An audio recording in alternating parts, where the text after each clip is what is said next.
Hi Hi guys. everyone. Hi. Hello. Welcome to our Mexican Gothic live show for the second World Readers Bookclub book. My name is Sabine from Sabine's Book Nook. You're on my channel. and I'm together with special guest. Hello, everybody. I'm Andrea. I love Mexican Gothic, and I'm really excited to talk with Sabine and Leonie. My YouTube channel is Bookramble if you want to check it out.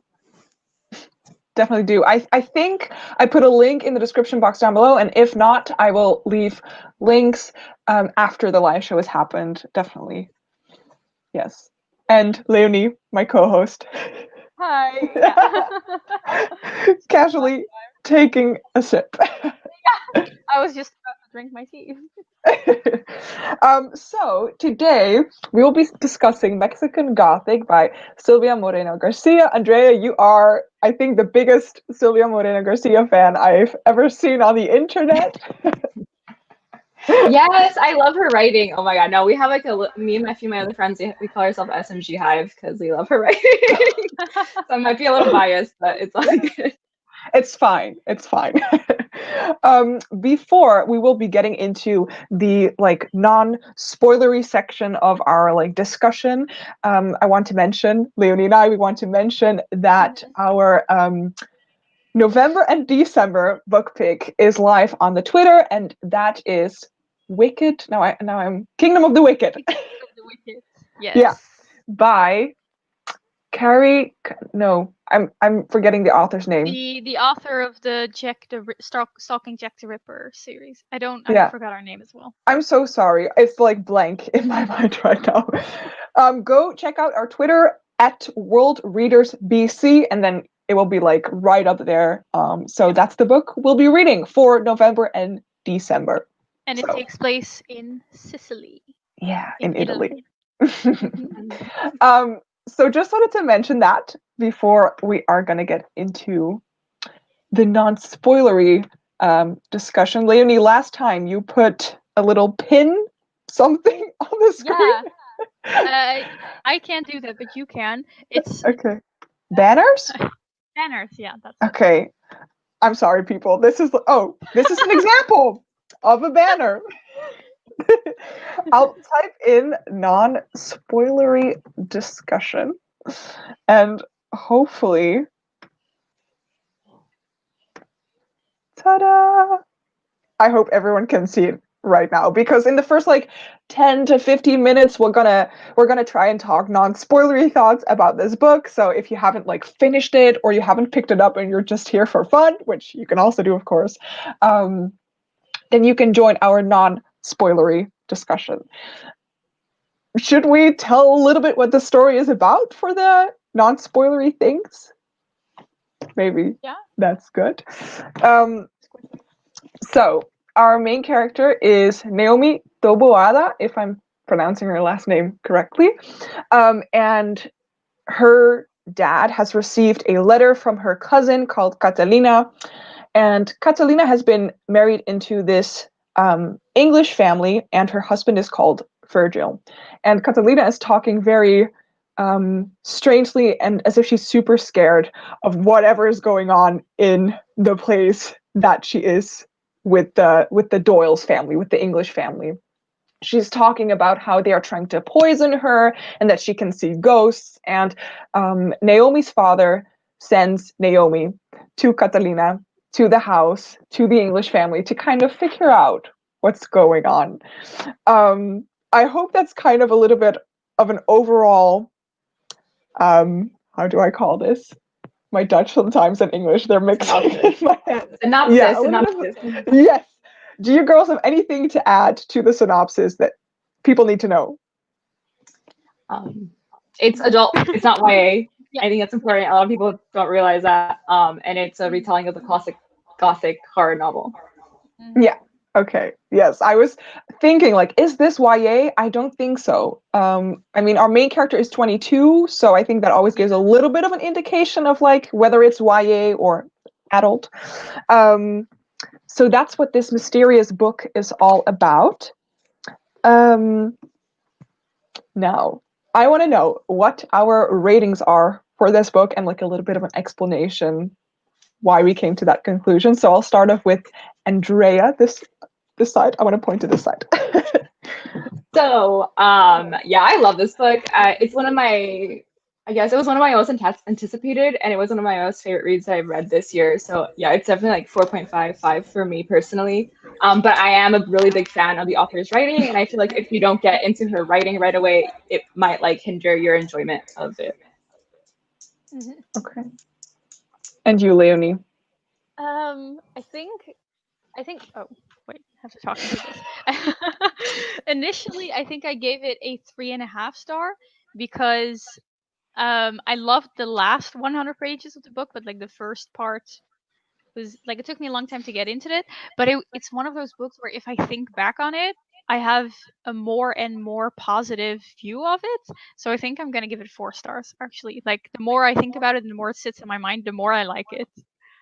Yeah, nice. I've heard from some reviewers that they kept thinking back to this story for some reason. So I think usually that always like, this book definitely had an impact on people, which is obviously really great.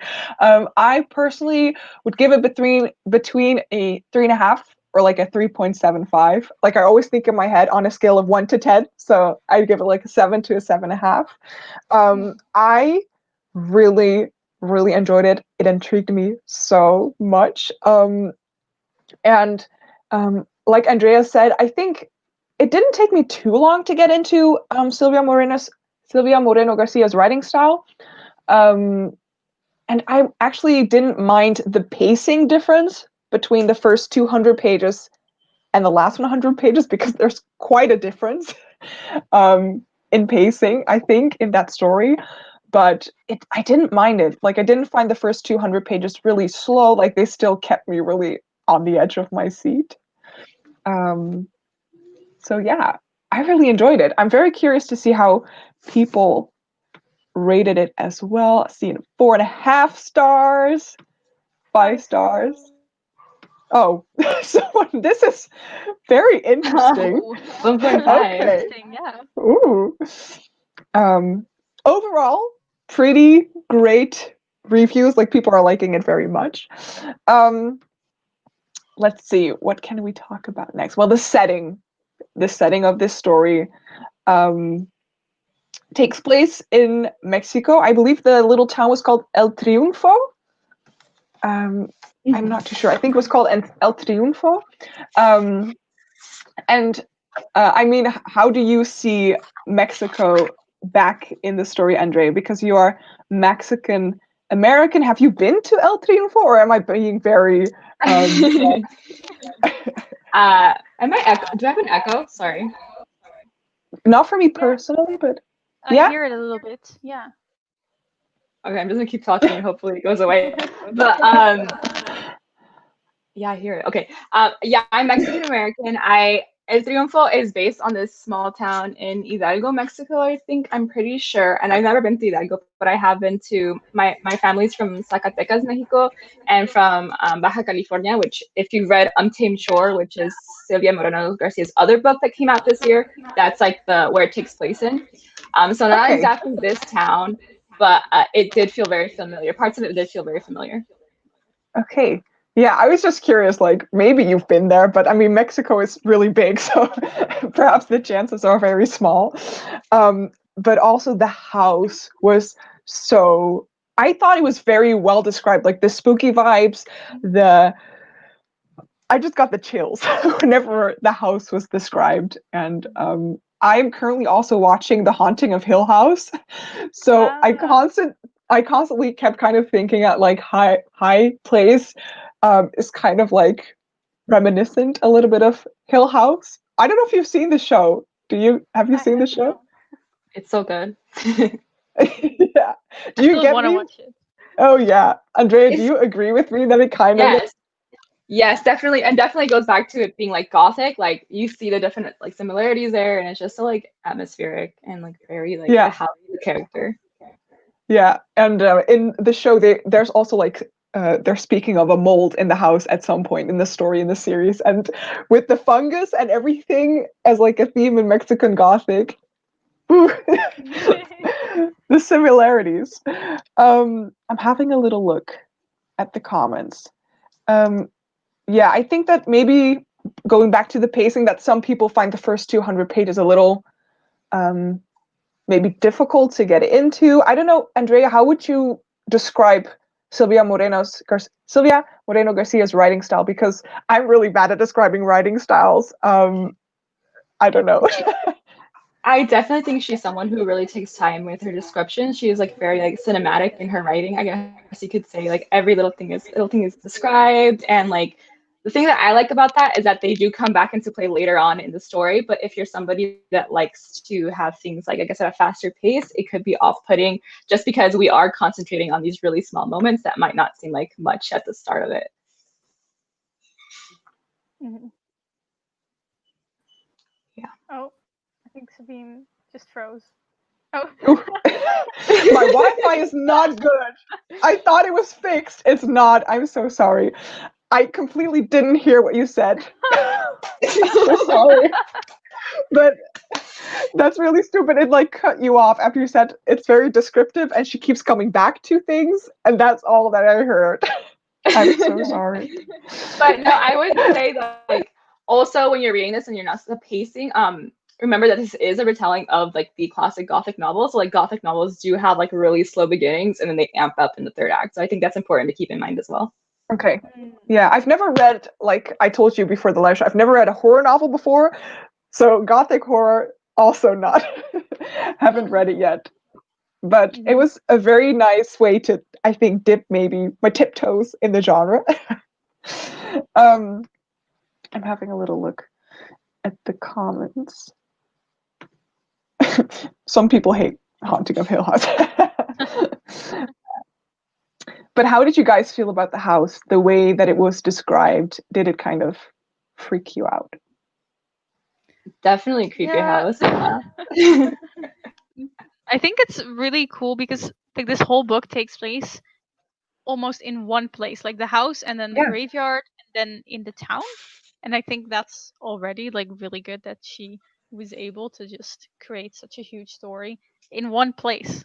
And everything felt new constantly. Like you're constantly discovering new parts. Yeah. And the house, I'm not claustrophobic myself, but the whole situation of them keeping everyone in the house and like you're restricted, you're bound to the house, that felt so, you know. It's like slimy, you know. It's like I can't find words, but I'm just doing like it felt like I was choking kind of on that. Like stuffy, like it felt stuffy. Like I know we talked about mold too, but like it felt like a damp, like stuffy place. Yeah, that's just like rotting. Yeah, rotting, and I constantly feel like you would be cold there. Like just the life is sucked out of that place. That's how it feels a bit in my mind. Some people also say I expected more jump scares. I saw this in Leonie's wrap up from last month. Like, they're not really. Is it possible to have jump scares in a book? I don't like you can't, right? Yeah. You can't just like suddenly there was a ghost in front of them. Imagine like you next page like a picture of like a ghost, like maybe that like a pop-up book. Yeah, like yeah, that would be so funny though. But on the last part in this comment, I expected more body horror. I won't spoil anything, but to be honest, at the ending of the book, I thought that was pretty damn gory. So I don't know about that, but I mean, you have to imagine it in your own mind, and I sometimes find that a bit difficult to do. And I've heard from Andrea that it's being turned into a TV show.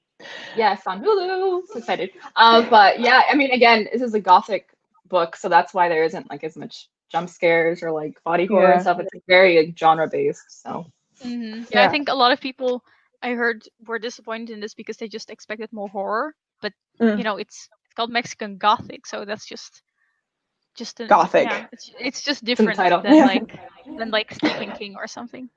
Yeah. This is really funny though. You could theoretically have jump scares in books if you listen to audiobooks. That is so true. I think I would be so much more scared if I would listen to this on audiobook. I think it would be scarier. I don't know why. Yeah. Maybe because of the jump scares. I have listened to a Stephen King thriller novel before on audiobook, and they put like music underneath it, and like when there was like a little pause or something really hectic happened, they did like a big boo, and I was like, so maybe they could, I don't know. Like Andrea said, it's a gothic horror, so it's probably a little bit different from other books in the horror genre. But I'm trying to see a little bit more like the characters. Let's talk about the characters in the non-spoilery discussion session. I only liked Naomi. Well, I also liked Catalina, but she was a little bit like, you don't know what's going on with her, but you are really living in Naomi's shoes. And I wasn't expecting to love her in the beginning, because if you read the little flap on, the cover of the book, it says that she's like a socialite. And I was thinking that she was going to be like how you would imagine probably in your head, a typical socialite, like only caring about the frolics and do you know what I mean? I don't know if I'm describing it well enough, but I mean, she has so many great ambitions. She is super smart. I don't know how you felt about the characters. Let me know. Yeah, I also loved Naomi because like I just like she was kind of very witty and she could just have like this really great banter with everyone because she was so smart. And I was a big fan of Francis. I really liked him. Yeah? Okay. Yeah. Okay. That's fun. No, I love Naomi. She's like the big dick energy she has, amazing. But yeah, I have a note on her. I said I really enjoy that we get all these intimacies through the perspective of Naomi. So we're not only familiarizing ourselves with like the house itself, but with her too. So like I really enjoyed how it's third person, but we like know so much about her at the same time. Yeah. Yeah, I love Naomi so much. And how did you feel about Francis? Oh, Francis, he was interesting. He was fun. He was fun to read about sometimes. I guess I was indifferent towards Francis at points, but I appreciated him in others. I'm like trying not to get spoilery here. I'm trying to keep some other opinions to ourselves. We can talk about it once the spoilers are here. But the rest of the characters, especially the men. The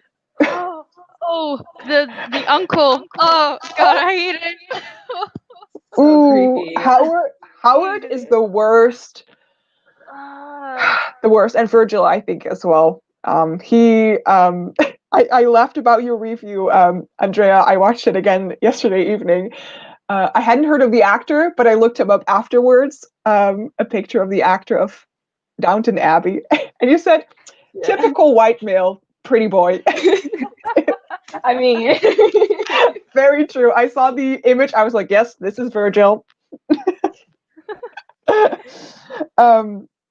Let's have a look of people saying, I only liked Naomi. But I did not hate Francis. I feel kind of like that, I think, about Francis. I did not hate him. I related with Francis more than I like to admit. Lol. We'll get more into the spoilery things regarding Francis and stuff like that in the little bit. But what I also saw in your review, Andrea, and that's maybe the not so obvious, kind of obvious message in this book is like racism, eugenics, that creepy idea, which is actually the horror in this book, and toxic masculinity.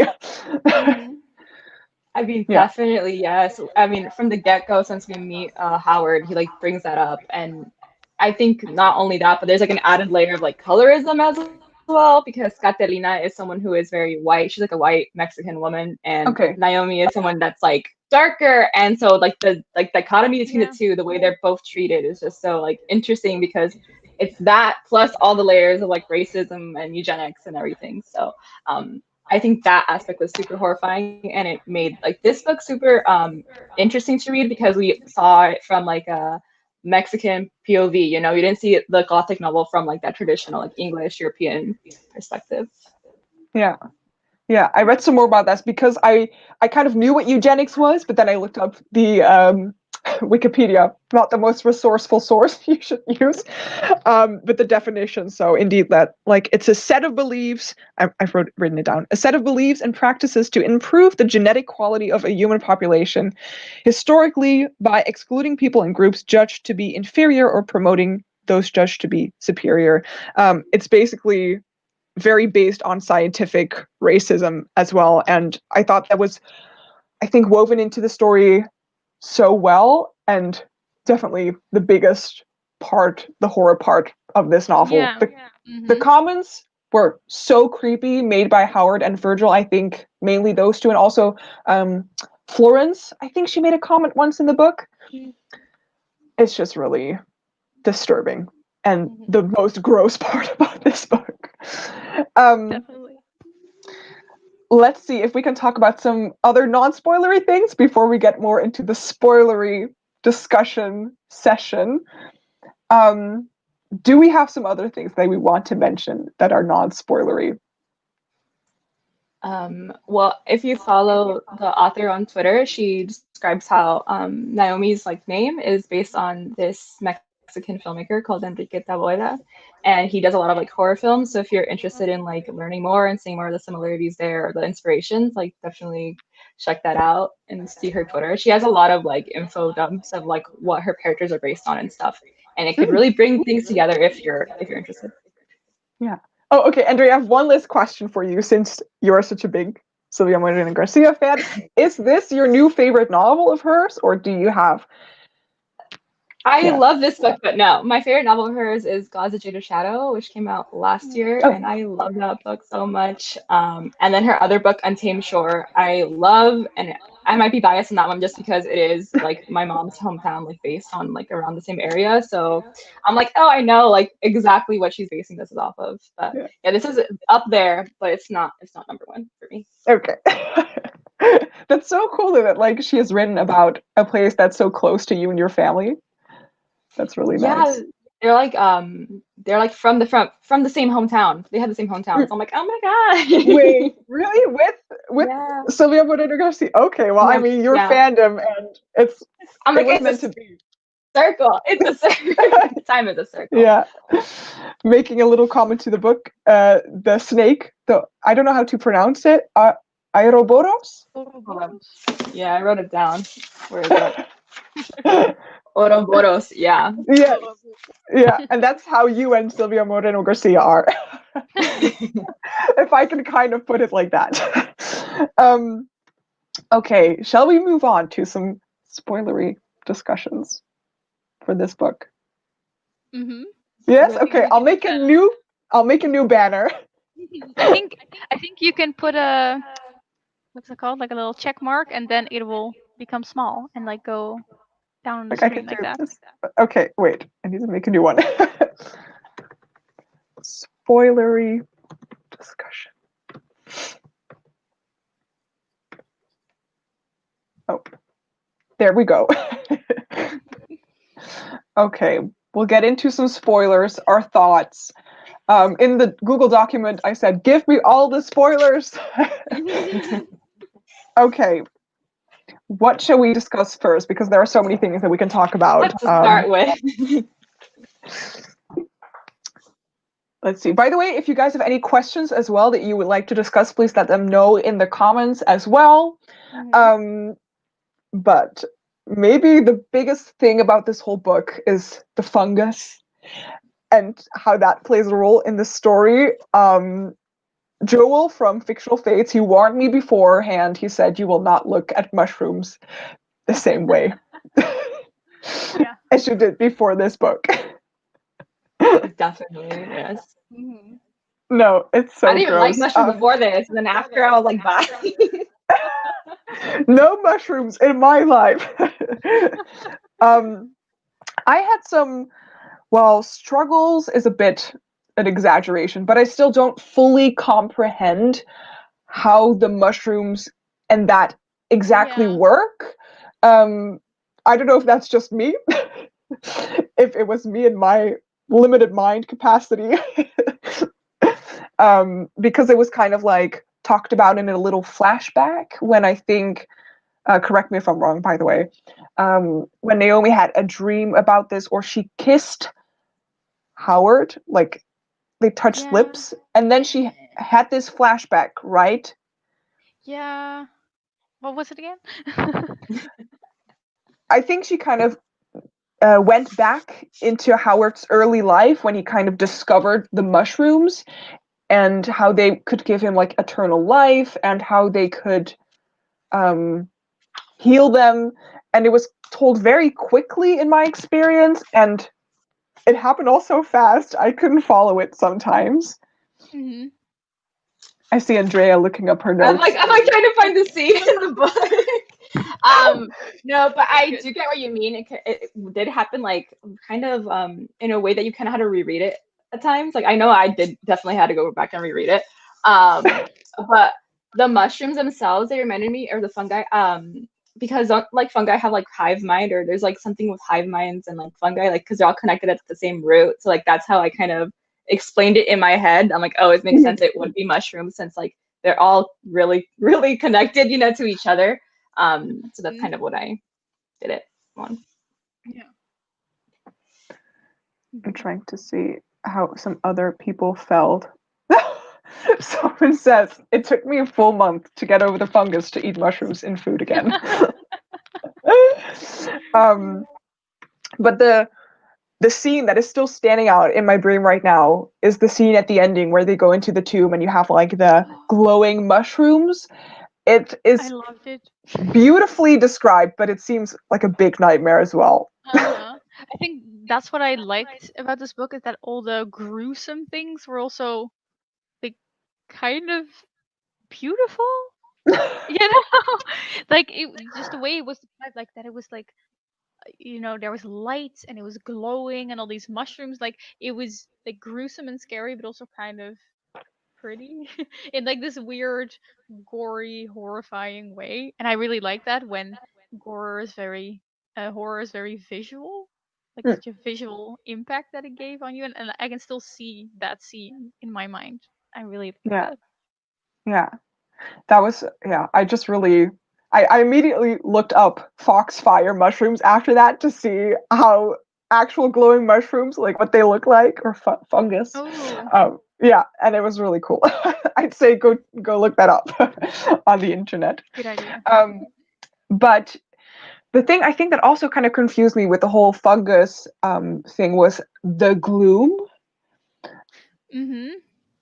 The gloom. I still don't quite understand what it is. I think you're not maybe supposed to fully understand it. Yeah, it's more like a feeling. Yeah, Yeah. it's something between like a nightmare and reality. Like it's very confusing. Like we don't know if it actually happened or if it was kind of like a nightmare situation. Did you do? I don't know. I felt like I was the only one who did not really get that sometimes, but it was very interesting, but also so creepy. I mostly have like a lot of the dreams she had. I still don't quite understand. Like one of the first dreams she sees this like glowing person in the room. That was Right? one of the Alice? characters, right? It was Agnes, right? Oh, One of the two sisters. right, right. Yeah. Yeah. Okay. Because yeah, because what was it again? Like one of the two sisters, I'm and sorry, I'm laughing. she married like her father or like her brother or something. There No, was I think somewhere, right? Agnes was, I think, Howard's first wife, Yeah. and Alice was Agnes's sister. Agnes passed away, and then Howard married Alice. So Oh, yeah. if I'm saying it correctly, maybe it was the other way around, with the characters' names. Basically, they're all related and they all married each other. Yeah, that was also a disturbing thing about this book, the incest that takes place in this novel. And you see it kind of being repeated with Catalina and Naomi, with them being cousins. Yeah. Exactly. And going back to that whole so- like eugenics talk, like keeping the line pure and stuff. Like, ew. Mhm. Yeah. It was, I think, that maybe the idea that like Catalina has been married into this family, so now only Catalina's bloodline, can I say it like that? Yeah, her family. I guess. I mean, you definitely see those parallels though. You have Agnes and Alice, and you have Catalina and Naomi, Yeah. like these two like pairs of women. Married, like. Yeah. Mm. strange vibes. Let's see. Yeah. The incest was needed to keep it all pure, and I don't know. Just no. But I mean, I think that Naomi has been, I mean, in the gloom the whole time during this book. Like, it weren't just nightmares, it was probably the gloom. Yeah, definitely. I guess. But yeah, that was really, really creepy. Now, maybe we should also talk about Francis while we can with the spoilers. Did we trust him the moment that he looked like he was on Naomi's side? I surely didn't.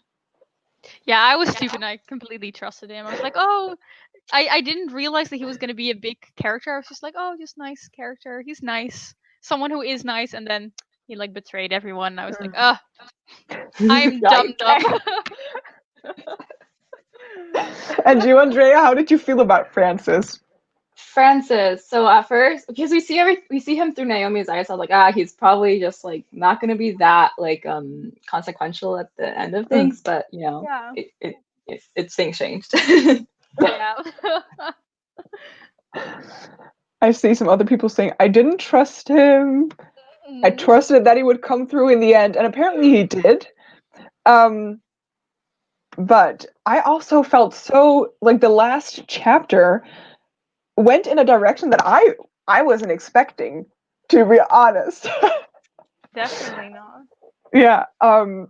I also don't know how I feel about them pairing up. I mean, he has helped her out throughout this whole novel, and in the end he appeared to be trustworthy. But yeah, I don't know, maybe Naomi will be so traumatized as well by this whole ordeal. And the only person who can truly understand that all and get her, like, help her maybe like process things is Francis, maybe. So yeah.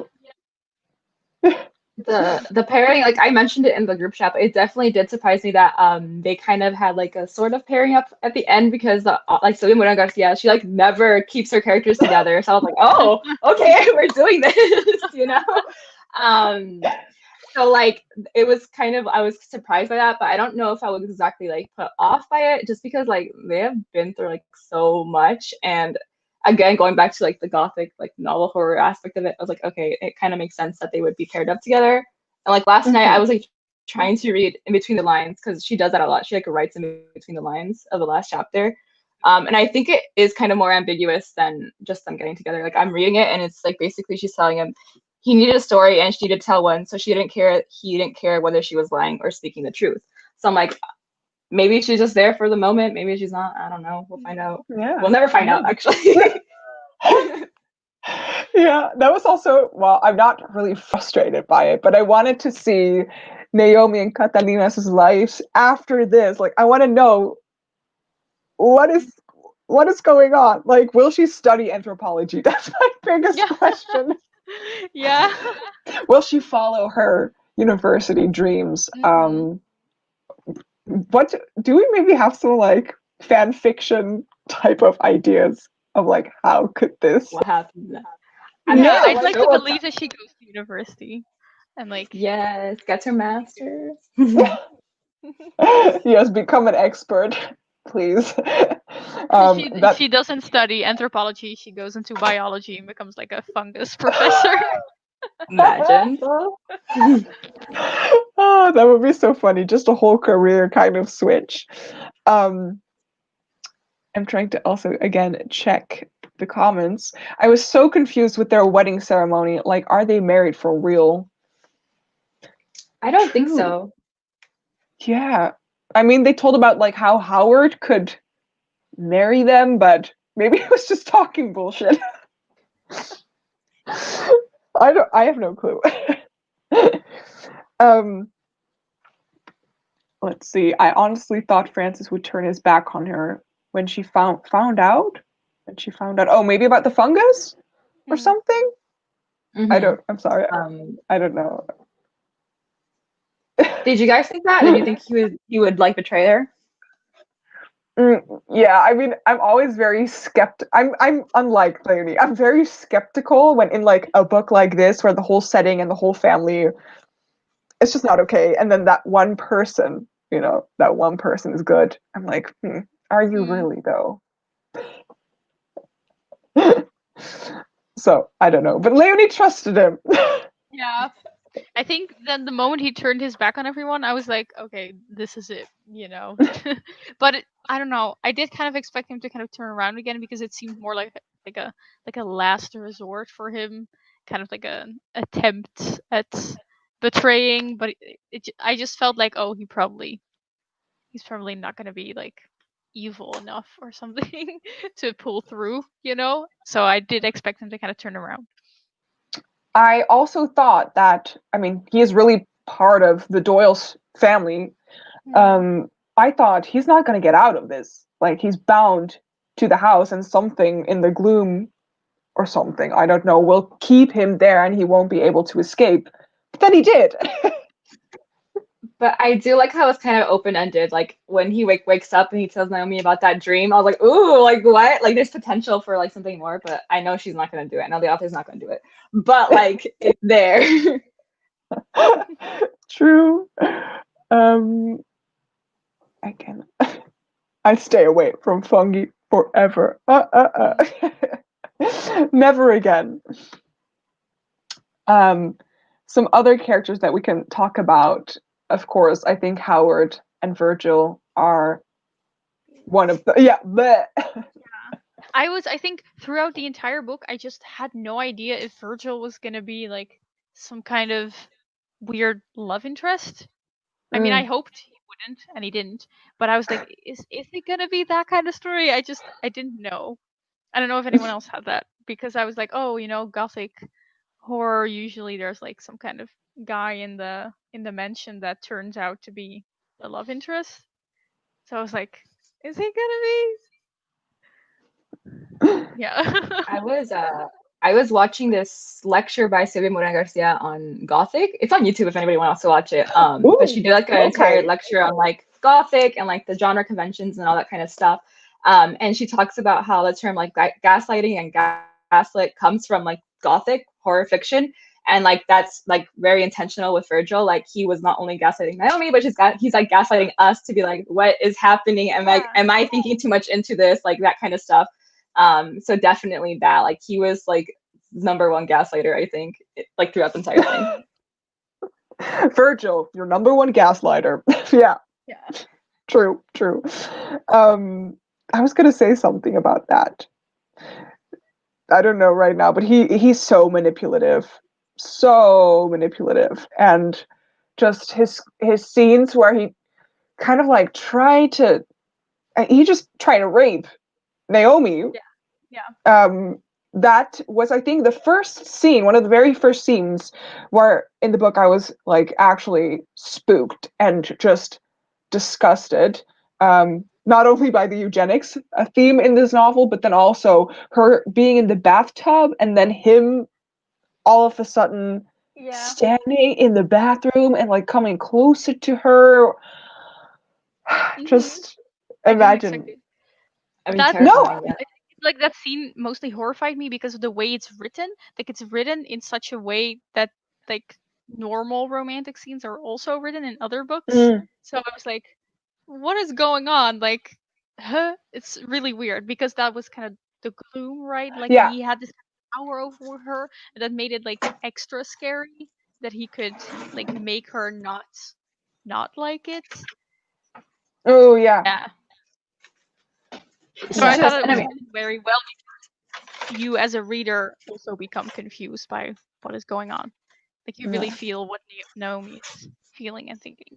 Yeah. What did you say, Andrea? You also said Oh, something? I was just gonna add, plus the added layer of like racism in it, like because she is like this brown woman and she's Mexican, and he's like Yeah. this white Englishman, and it's just like that added into it. Like I thought the author really interweaved it very well.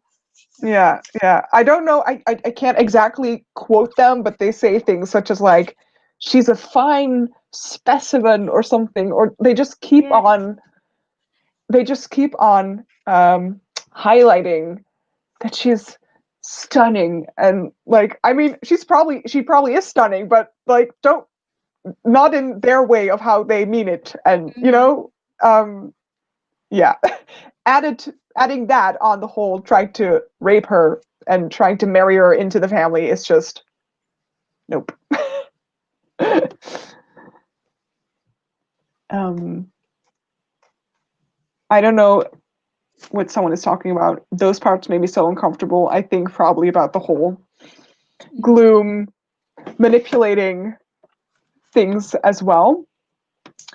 Um, I'm trying to see some other things. Maybe some side characters. I did really like the doctor who Yeah. was taking Naomi seriously. His name, I'm trying to look it up in my notes as well. Dr. Camarillo? Camarillo, yeah. Yeah, I really like he took Naomi's concerns seriously as opposed to the family doctor, but you know, after if you've read the whole novel, you see why. um, because you know, trying to keep the fungi family together. um, but also, Yeah. Go ahead. Sorry. oh no, that's fine. I was gonna say that also I think because feminism is definitely a theme in this book, like you know, women are often not very taken seriously because they immediately were called hysteric, or you know, their problems are just not taken seriously, and that's also I think a good, interesting topic, a sad topic that Silvia Moreno-Garcia touches upon as well. How did you guys like the feminist touch in this book? Well, especially since Mexico does have like such a big problem with like machismo and like femicide and that kind of stuff. And although this is the 50s, like I feel like it does, like you see that come through in the writing, like especially Naomi, she's someone like who's motivated to go to like high place because she wants to go to school, you know? So like there is like that kind of like, I feel like it's kind of a catalyst for like things to happen, in my opinion. Mhm. Yeah.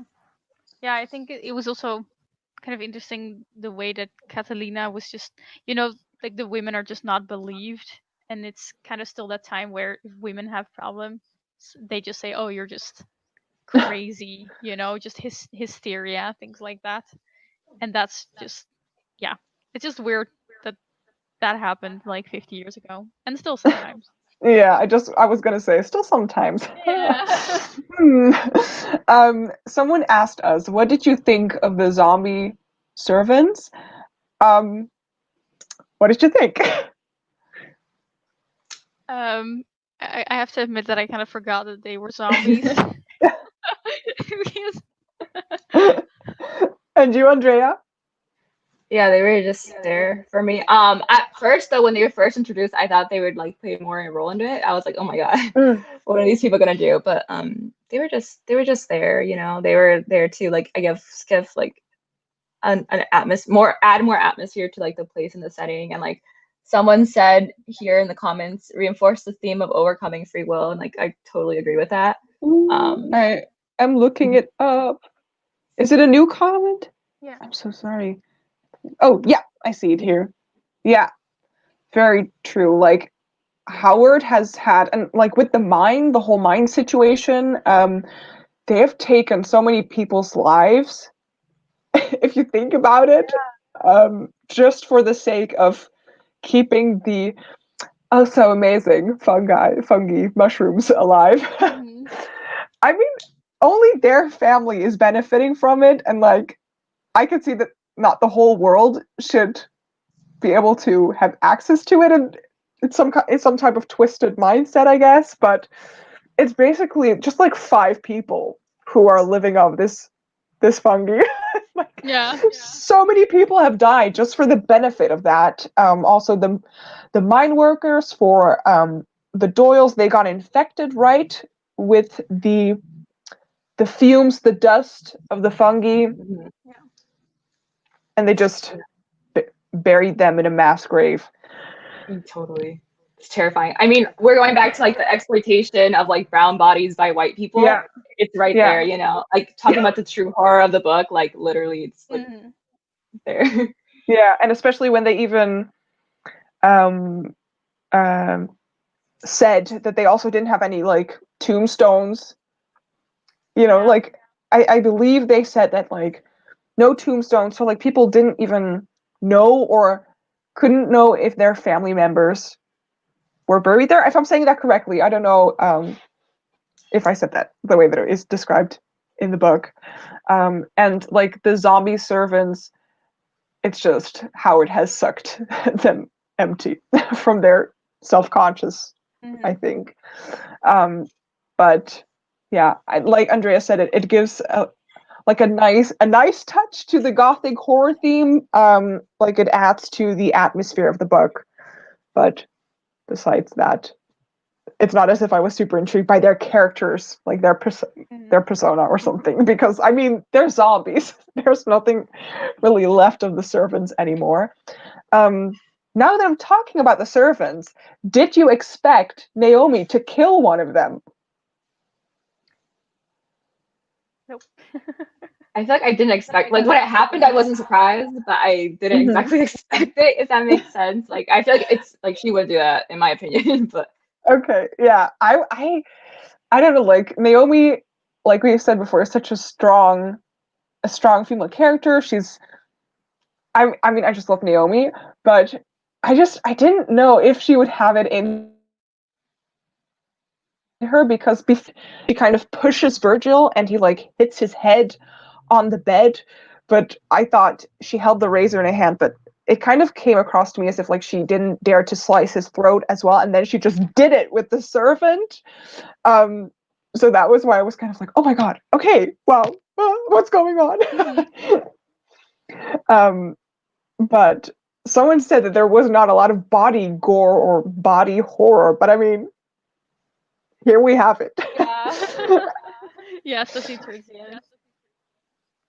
Servants being killed, but especially the most grossly described scene to me was Howard lying in his bed, naked, with Yeah. all of these black things on his body and like a black stream or something Yeah. coming out of his mouth. How did we feel about that whole scene? Yeah. Yeah, I didn't like it's just nasty, slimy. Yeah. Was that also the same scene? I don't know if I'm remembering correctly. There was like this tumor that someone gave birth to or something. I don't know if Mhm. I'm making this up in my mind right now. But I that's think there was. Oh yeah, no, sorry. I think there was a different dream of Naomi, like in the gloom, that I don't know if it was Agnes or Alice, maybe it wasn't even them, who gave birth to like this weird mushroom situation. yeah. To me that one was the Oh, scariest, I yeah. think. So gross. Oh But my the god. one with Howard was gross as well. They were all gross. But Yeah, like in and a then good way. and then they had to like touch his lips and like kiss The him. kiss was the grossest for me. I was like, Oh, Yeah. ew. yeah, I don't think I've ever been so grossed out by a kiss in a book. Like, just all I felt was just disgust yeah, towards Howard. yeah. I had a couple of times that I was reading this book and I was like, Mhm, mhm. like this is not it. um, I don't know what percolate means. What does percolate mean? It's like simmer, like marinate, like Oh, I don't really. I marinate. think I don't know. I'm just guessing. I'm just using context clues here, but I'm pretty sure what it means. Like it like really like saturates you. You know, you're really enveloped in the scene, right? Yeah. Hopefully, I'm not making a fool of myself, but yeah. I also thought that this was going to happen, that like Naomi had to kind of like marry Howard again in some way, or I was thinking that maybe Howard was going to try to have kids again with Naomi. Yeah, that's what I thought too. I mean, if I could see it happening, but yeah, look, that's how we used to boil coloring. Yeah. I'm thinking back to it and I'm like, whoa. Yeah, I was totally expecting that to happen because he seems like the almighty, the god person in this whole family. So I thought maybe he's going to try to have kids again with Naomi, especially since he's also constantly telling her how pretty she is in a very eugenic type of Yeah, way. So. definitely. I was gonna bring it up earlier for like also like the exotic. What's it called? Like, she's like this. I don't want to say exotic, but like exotic thing to Howard. Like, there's like an exotification of her because of like her skin color and how different she like looks compared to everybody else. But it's like comes from a place of like fetishization, which again the horror aspect is like. Yeah. Yeah. Like how they were saying like, oh, we need some new genes in the gene pool or something, and hers were like so different, but still a little bit good, but yeah. I think it was maybe described, I don't know the exact term for it. I looked it up yesterday again on Google, that isn't it that Catalina's family or maybe Naomi's family is like also mixed like Mexican with, am I saying that correctly? Yeah. So there's like this thing called mestiaje, and it's like the Spanish blood with like the indigenous Mexican blood and mixed together. That's supposed to be the modern day Mexican, I guess you can say. But to that, there are a lot of connotations to it. There are a lot of like Mexicans living in Mexico that are like majority like white or majority indigenous. So like there's a lot of like controversy around that as well. So like this book, it kind of touches on that, I feel too, like because Naomi, like, she just said her grandmother, she's the one that is like fully indigenous, I believe, like Mazatec, I think is what she said. I probably said that wrong, but yeah, so she like has that indigenous line, but she is herself also like mixed. She's mestiza. Yeah, I think I read something about it on Wikipedia again. How about it was like a fifth race, or seen as like a fifth race, or it was described. Yeah. I do not know if I'm saying this correctly, so don't quote me on it, or people in the comments please correct me if I'm wrong. And how it was supposed to be the best of the best. Wasn't it described as that in the book? It's called the Cosmic Raza Cosmica. It's called also the Bronze race, I think it is. But that in itself, as a theory, has been like really disputed, and it's really controversial, like in modern times, because it kind of like promotes this idea of like we're all the same. You know, it's about like mixing all like the indigenous blood and like the European blood into one like mega like blood, whatever.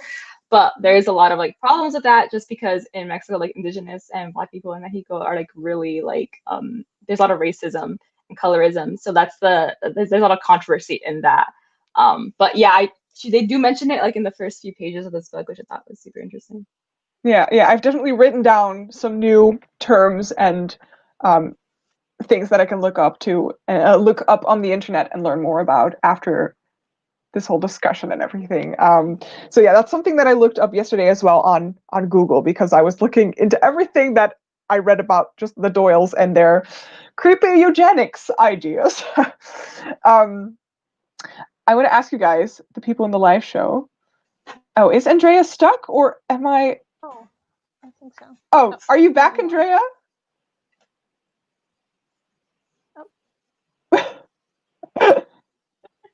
Can you hear us, Andrea?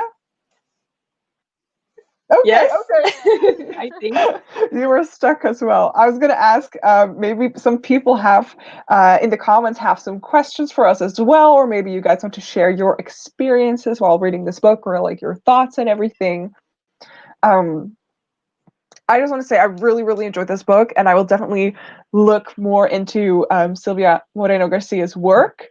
I don't know about Gods of Jade and Shadow because I'm not the biggest fan of mythology, but maybe, I mean, she has so many mixed genres, so perhaps I'm going to give it a go.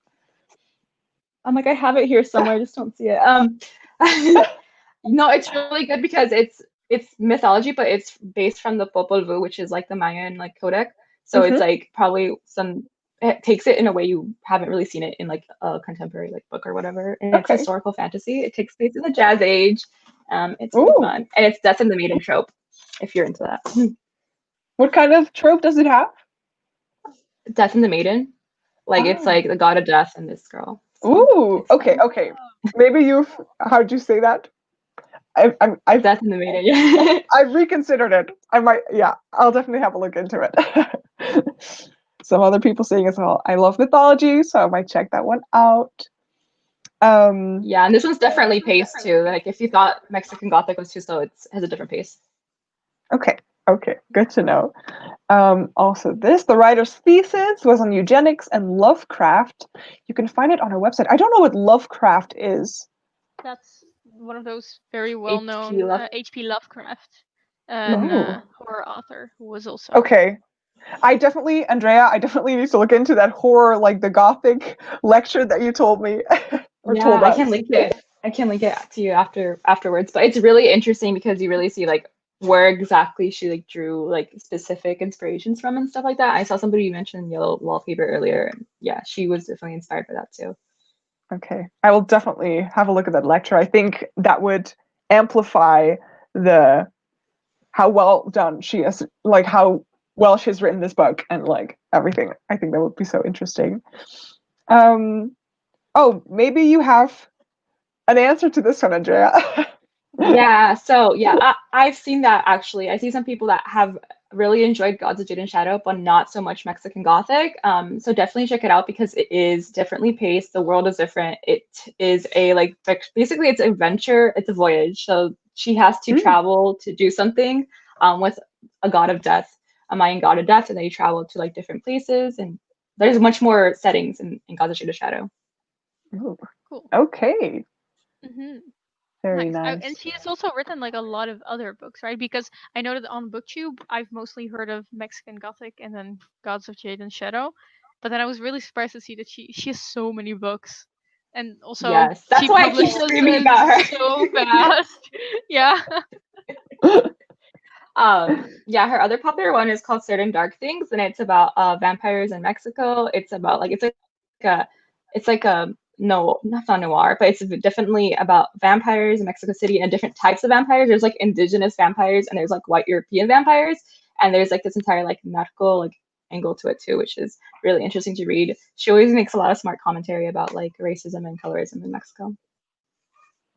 Very nice. I mean, I definitely have to check out her other stuff just because she's written so many genres, different genres, and you rarely see an author do that. Like, you know, I think you often have like contemporary authors, fantasy authors, and then you have Silvia Moreno-Garcia here to serve as everything.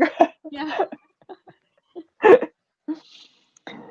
She definitely goes like she has a lot of books. Y'all should check it out. It's like very interesting, like the plots themselves. Yes. Very nice. Some other people saying as well, I might check it out as I want to read more books set in Central America. I do like Garcia's writing. Yeah, you talked about Garcia's writing, how it's sometimes people really like it and like it needs to be your thing. It was not that hard for me to get into, but I can definitely see that for some people it might not be their most favorite way of writing a story. I'm very bad at describing writing, as you can tell. But I did really enjoy it, and she did give some really beautiful detailed descriptions in some parts of the book, and I think especially with like the gory scenes, you could especially see that again in the book. Oh, someone is asking, what was the vampire book again called? It's called Certain Dark Things. It's getting a reprint next year, actually, from Tor. But yeah, certain dark things. The main character is like this really cool vampire, and she has a Xoloitzcle dog, like those hairless Mexican dogs, and yeah, it's just fun.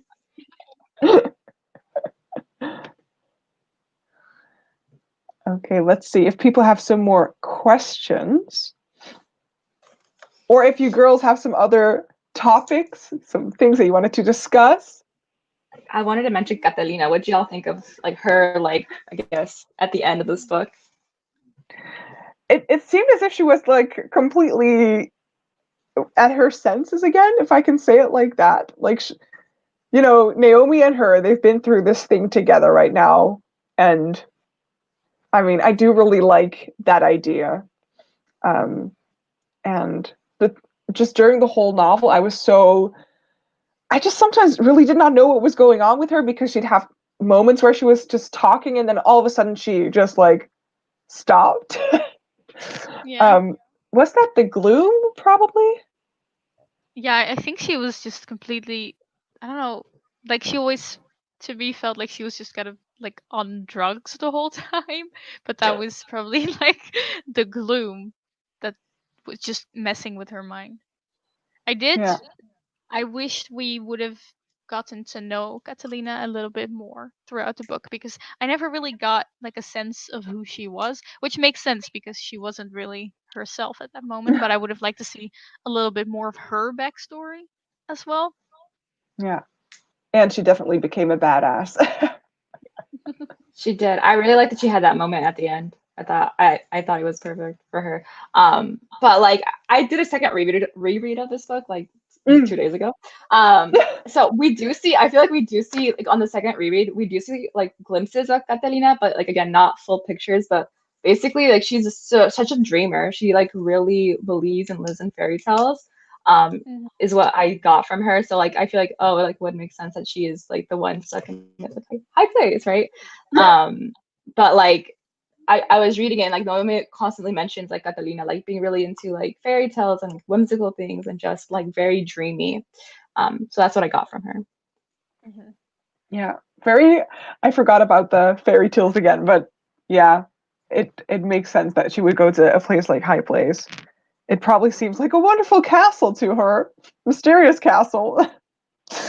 But yeah. Um, someone I also think said, I'm curious. Oh, sorry. "Oh, sorry, I was gonna." Someone has a an opposing opinion, which is always um, very interesting. But it was like reading about a sheet of colored paper. I don't know about that. Yes. Mm-hmm. I would agree with this one again. I'm like thinking about, oh yeah, okay, I forgot like about her badass moment, but I mean she just stabbed Virgil and Howell in the face. Or no, did Naomi stab Virgil in the face? Am I making things up in my head right now? I know that Catalina stabbed Howard in the face, but Virgil? I forgot about that. I'm sorry. That's really bad. I literally read that yesterday. That's how bad my memory is. But yeah, it was I think kind of perfect that Catalina did that to him, because it was I He think needed kind her of revenge. yeah, that was kind of what I was gonna say. Maybe I th- like they've done I so do many awful things. Yeah. I do wish you would have seen a little bit more of her at the end though. Just like what is she doing, you know? Yeah. Yes. Someone also had a funny comment. Let's see if I can find it somewhere. Yeah, this. Did anyone else have a double take moment when the name of the previous Dr. Corona came up? But I mean, Corona means crown, right? If I'm translating it correctly, from Spanish to English. So I don't know if that's like a common last name in Mexico or just in Spanish countries. I don't know if I'm wording Yeah, that correctly. it's the last name. It's also the beer. Yeah. um Yeah. no, I read this. So I first read this book. I got a advanced reader's copy like at the very start of the year, so like that totally passed my mind until like I did the reread. So I barely realized that like 2 days ago. Yeah. Now if you hear Corona or you read it somewhere, you're just like, oh. But yeah, I definitely went like, and I showed my boyfriend. I was like, look, it says Corona here. But I mean, nowadays, if you walk into supermarket, you're also like pointing at the beer, like, Yeah. Okay, I want to say, do we have some more things that we want to discuss about this book? There's a Okay, playlist if Oh. people like Oh, want yeah. interested. That Silvia Moreno-Garcia made a playlist on Spotify if you want to listen to this playlist. It has a lot of good music. It's like new wavy, which I dig. And then you recommend listening to the playlist alongside with the book whilst reading it? Yeah, well, I read this book the second reread with the Crimson Peak like soundtrack in the background because I feel like they very have the same vibe, you know. Which I thought was so good. Like I was like, well, I should have done this the first time, but definitely like the playlist for that she made was really good as well. But yeah. Really nice. Yeah, I've heard from many people that it reminded them of Crimson Peak. Is that what the movie is called? Mhm. I'm definitely gonna try and check it out. I don't know if it's somewhere on Netflix or Amazon Prime. I have no clue. But I'll definitely have a look into that. I mean, yeah. Especially since like it's also another Mexican like director writer. It's Guillermo del Toro, so it's cool. Nice. Oh yeah, Guillermo del Toro right here. Ooh, oh, you're a fangirl. Nice. Yeah, I I'm a love his movies fangirl. as well. So I'll definitely check out Crimson Peak. If you guys have any more questions that you want us to discuss before we're gonna like end the live show a little bit, please let us know in the chat right now. I'm kind of curious actually to hear why the people who didn't like the book, like the people who give it like 1 or Ooh, 2 stars, why yeah. they had that opinion, because we're all very positive. Yeah, it's always very That's the thing I've curious. seen about this book. It's like a polarizing. Yeah, Polarizing indeed. Like opinions. I think the biggest criticism that I had of it was like the pacing in the first half and the info dumps. I thought there was just a lot of info dumps. But other I than saw a lot that, of people criticize it for not being Mexican enough, and guys, I have a problem with that. Like,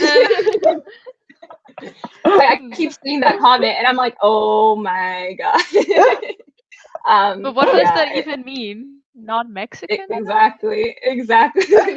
Right. The comments that I've seen is that, well, on Goodreads, because I mean, I read Goodreads to make myself mad.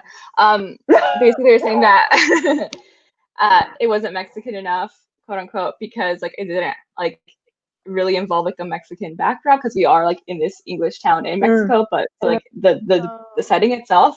But that seems kind of lame to me to say because it is a Mexican writer, so like you and about like everything aside, everything's seen from her perspective, from like a Mexican like writer's gaze. Plus, like there's so much things mentioned about Mexico in this book. You just have to like really keep your eye for them. Like the first page like mentions so much about Mexico too. I don't know.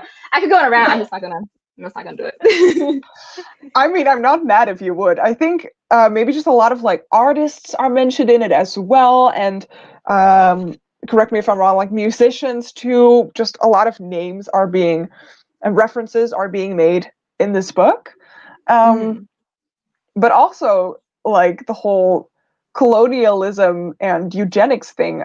If I read that correctly on I think Google maybe, or like in interviews about this book, that is something that is or has been very present in Mexico as well. So I think if people maybe I think if people maybe like criticize the book for like taking place in an English family's house in Mexico, and maybe they don't find that Mexican enough, it's like, no, that happened there too, right? Exactly. Yeah. I mean, especially like this town, the one it's based on, like it is like an English style town as well.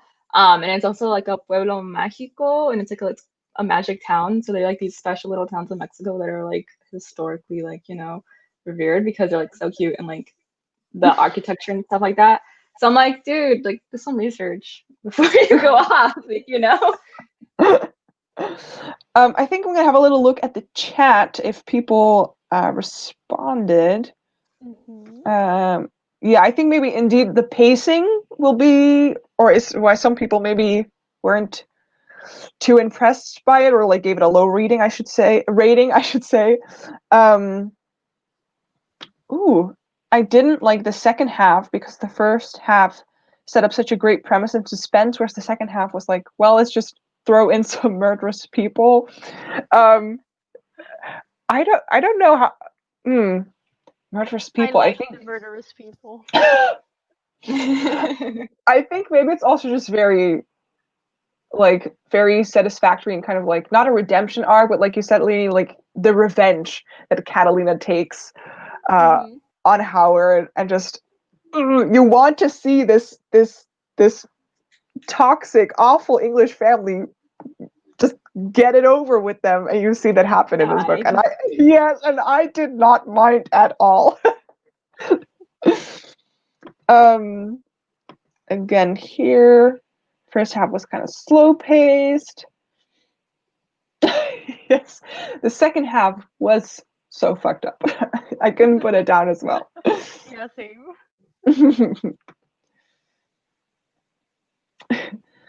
I can kind of see this though, like a little bit of the why people would think that as well. I definitely really quite like the 200 pages of how the writing went and like the characters and suspense was introduced. So I definitely get that.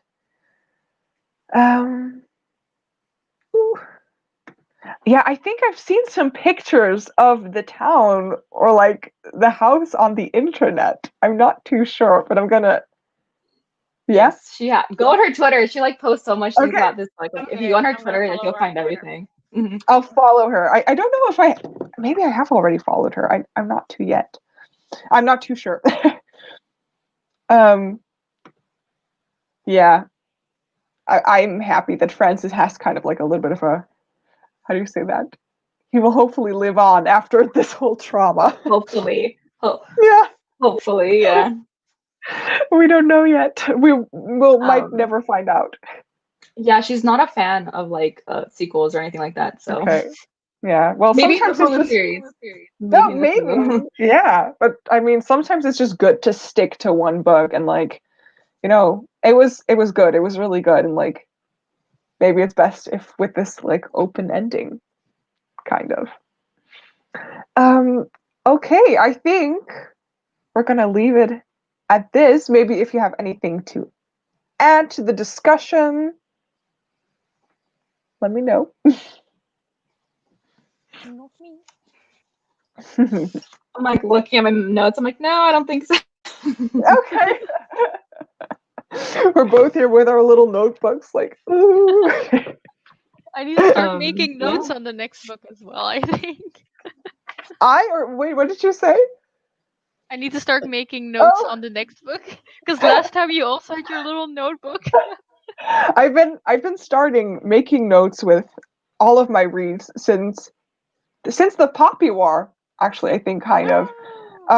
And I actually really like it because then I can just like immediately write down quotes or like my thoughts. Sometimes I just write down a page number and I'm just like, what the fuck? Right? Yes. So I mean, someone asked. yeah. Who do Let it me know. cast? Someone asked if who would be cast in the show. Yeah, I was thinking about really that as bad well. at that. I always forget every author ever when someone asks this. I just imagined Naomi as the girl on the cover. Yeah, true. Andrea, do you have any in your review? You already said, you already said Virgil. Yeah, no, I said I forgot his name. The guy from Downton Abbey for Virgil. Hold up. I know his name. I'm gonna go. But him also Howard. I think my friend mentioned Anthony Hopkins. I'm like, he could probably play the creepy angle well there. Yeah, but I feel like, and I imagine Howard being this like too skinny, too walk type of guy just because he's so old. So in my mind, he's just skin on bones. Same. I Dan don't Stevens, know. that's the name. Dan Stevens for Virgil. I forgot about that. I was gonna add, and I forgot. Yeah. People were saying Army Hammer, but like he's already been in a lot of. He was in Rebecca, the one that just came out. Ooh, okay. Oh, right. I've seen little bits Which and is- pieces of Rebecca, but Which is another Gothic book, I believe. yeah, I think so too. Um, I'm so bad at this as well. I don't know, to be honest. Who would I cast? I sent my friend so many, and I forgot them all. Francis. Yeah. Francis. Did you guys ever watch Penny Dreadful on? Was it Stars? Oh I think? yeah. HBO? I think I watched Showtime, I it think. when it was on Netflix. I watched Penny Dreadful. Yeah. The guy who plays Dr. Frankenstein as Francis. That's my Oh friend. yeah. Oh yeah. Oh my God. That's so good. Wait, I'll check his Penny Dreadful. I think it's a show that not a lot of people have seen. Oh, right. I really like. Yeah, that's a good one. Is he called? No, Frankenstein is the monster, right? So how is he? Frankenstein am I is the correct? doctor. Oh, okay. I'm always so confused. I've clearly not read that book. Harry Dr. Vic. Yeah. Dr. Harry Vic. Treadaway. Yeah. Harry Treadaway. Yeah, I can totally has see him. That washed out, like sickly look to him. Looking good. I don't agree with this one. I would not say Timothée Chalamet just because I don't know. I'm not really crushing on him, but I know a lot of people do, and they think he's super handsome, and I don't think Francis is seen as generally very handsome. No. You need someone who looks kind of awkward, you know. Yes, and Timothy. I mean, no, I don't think so. Timothy's too has too much color in him. Even though I do think he looks sickly sometimes, but he has too much color for Francis. Yeah, agreed. And besides that, no, I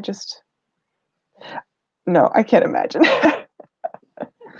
But yeah, that's who I would cast. And Naomi I don't know who I would cast. I would have to be like someone unknown, I think. Yeah, I usually just always really like it when like shows or movies pick new actors instead of the very famous ones that we already know about. Like, give us new talent, please. That would be so nice. I think we're going to end the live show on this. I thought that was so funny. We'll definitely have to look out for more actors who we would see playing these characters. Before we're going to end this live show discussion, I want to ask Andrea and Leonie, what do you guys want to promote? So, Andrea? So yeah, my YouTube channel is Bookramble if you want to check it out. I usually talk about books that are like by BIPOC authors. I also host a readathon every September called Latinxathon, and it's around reading Latinx authored books. We had a fundraiser in support of the Black Latina Girls and Women's Fund. It's still up if you want to donate some money. It's for a great cause. It's under our Twitter at Latinxathon if you want to check it out. And yeah, that's it. My Instagram is at Page Cactus if you're interested. Yes, very nice. Definitely go check out everything that Andrea does. I really like how in your videos how you do the little text things as well. Is that like your handwriting? Yeah, it's my handwriting. Ooh, it's so pretty. Thank you. Yes, very nice. And you, Leonie, do you have anything you want to promote? No, my booktube channel is the Book Leo. I want to promote the book of next month. Yes, Kingdom of the Wicked. In case anyone missed it, we're gonna read Kingdom of the Wicked. It's a very highly anticipated new release. I think it came out at the end of October, mid to end October. I looked up on Google. It says that it's a dark YA fantasy. I saw that someone immediately commented like, "Is it dark fantasy?" So I also trusted saw that on Google. trusted Google. Don't know if I can trust Google. But yeah, we're reading that for November and December, so it would be really awesome if you guys would join our next book. Yes. Yeah, guys, I want to say thank you so much for joining us. I hope you have a wonderful evening and hopefully until the next live show. Thank you so much, Andrea, for being here. Thanks for having me, guys, so much. Yes, of course. Bye, guys.